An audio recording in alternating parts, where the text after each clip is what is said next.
of Ramadan, because you start to appreciate, yes, He is my master. Yes, He does whatever He wants to.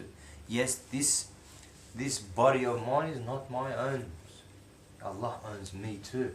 He owns the universe, He owns everything around me, and He owns me too. And I am His servant. And the real attitude of human being and His purpose for His creation is this anyway. To have this stance, to have this attitude, that I am impotent, I am weak, I am powerless, I have nothing, I am poor, and Allah enriches me. Allah sustains me. Allah feeds me. To understand this and to appreciate this is man's duty anyway. So the best way and the best manner in which to be able to understand this for yourself and to be able to display back to Allah subhanahu wa ta'ala this exalted and beautiful, ordered and orderly way of showing and demonstrating your worship is through Ramadan. Do you think that those who do not participate in such elevated worship, now it's not saying who does not fast, does it? Look at the words. It's saying, do you think that those who do not participate in such elevated worship? So you don't look at Ramadan, it's a time where you go hungry. It's not. Ramadan is a time of worship. What do you mean by elevated worship?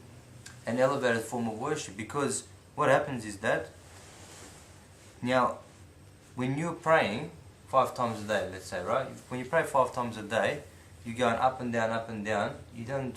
Most of the times it becomes habitual, right? You go up and down, Allah Akbar, and you just do your prayers and get up and go, and you forget the value of why you're worshipping in the first place.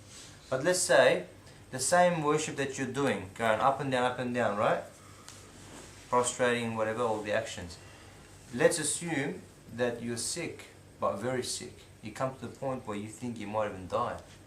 Now the way in which you're going to be performing that salat, that namaz, is going to be so much more elevated, so much more sincere, so much more closer to Allah subhanahu wa ta'ala, so much more with such impotence and powerlessness and turning to Allah and begging and supplicating towards Allah, that same worship that you're doing becomes a lot greater and elevated worship.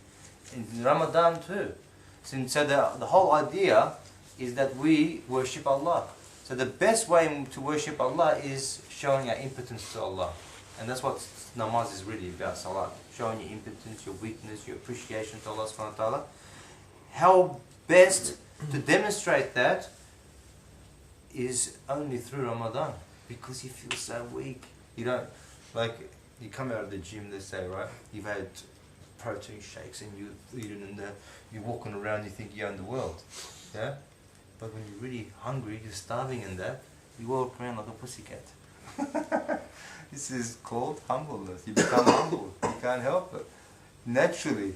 Even when you're walking, you find that you feel a little bit more sleepy, you become more dozy, relaxed, and you have that like laid-back type of attitude because you're hungry. Your nafs is not, your desire is not, you have to, he knows you can't have it, you can't have anything. So he sort of like goes, okay, I can't do anything, what am I going to do? So he becomes humble, and he becomes, he understands his weakness and impotence, and he demonstrates it in front of Allah subhanahu wa ta'ala.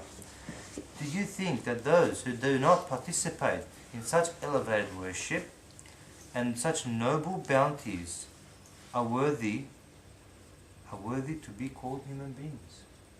What we should say an opportunity. That's what it is, right? It's an opportunity to gain the love of Allah, to gain such rewards that He's split a particular segment of your life and says, okay, look, in between this particular time, I've got this, infinite amount of rewards awaiting. And it's up to you to benefit from these. And to make you more sincere in your worship, so you can be more elevated spiritually, so that you can be closer to me, so that you can gain more rewards, I'll put you into a weaker situation. I'll let you be hungry, I'll let you refrain from all the harams, You have to control your tongue, your eyes, you have to control everything. Right? And this is the command of Allah. So that command is for your own benefit, because it's the best means and the best way in which to demonstrate your servantness, your servitude, or being a servant to Allah subhanahu wa ta'ala. So He gives you all of the tools and instruments, and gives you the rules and regulations, and says, okay, if you do this, you're going to gain incredible amounts of rewards. And He pushes you, encourages you to do it also. There's encouragement, and there's command, and He makes you into that state.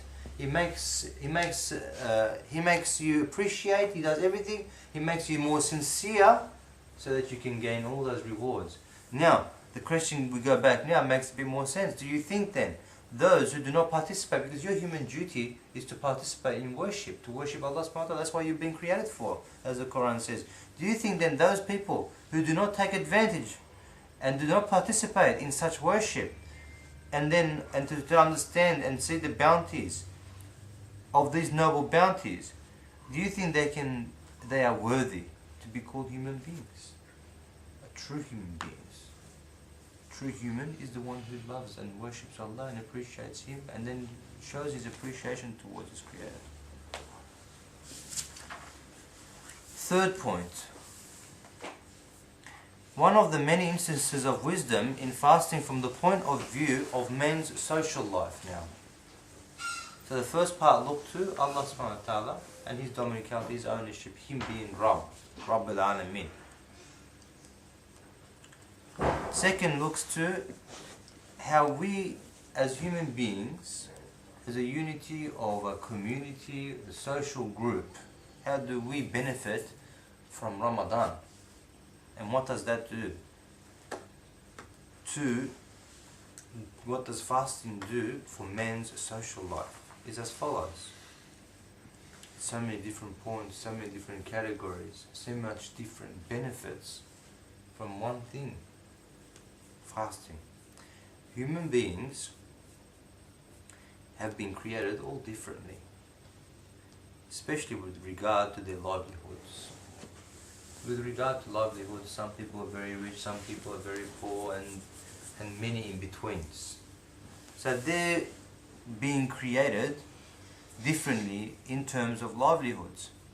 Now, as a consequence of the difference between the total different groups of people and what they have and what they do not have, what they possess, what they do not. As a consequence of the difference between the different livelihoods we're talking about, Allah Almighty invites the rich to assist the poor. Now, the good question here would be, invites. It's an invitation. An invitation is a good thing, isn't it? It doesn't say commands. He's inviting. Allah Akbar. What a beautiful word. As a consequences of the difference between a very, very rich to a very, very poor person, Allah has created them like that, in different categories of differences in their livelihood. Now He's saying, O rich person, remember what we said before, that Ramadan was an opportunity to gain infinite amounts of rewards. It's up to you. Now He's inviting for you to gain Jannah, let's say, right? Or better portion of Jannah, of paradise. To elevate to the highest degree. There's an invitation. So what happens is Allah Almighty invites the rich to assist the poor. He's inviting them, saying, you want to gain? You want my love? Do you want the rewards in which I have hidden within this assistance? If I'm allowing you to have something so that you may be able to help others. Now is your opportunity. I leave you hungry because of the fasting, so that you can appreciate and understand how these poor people live too.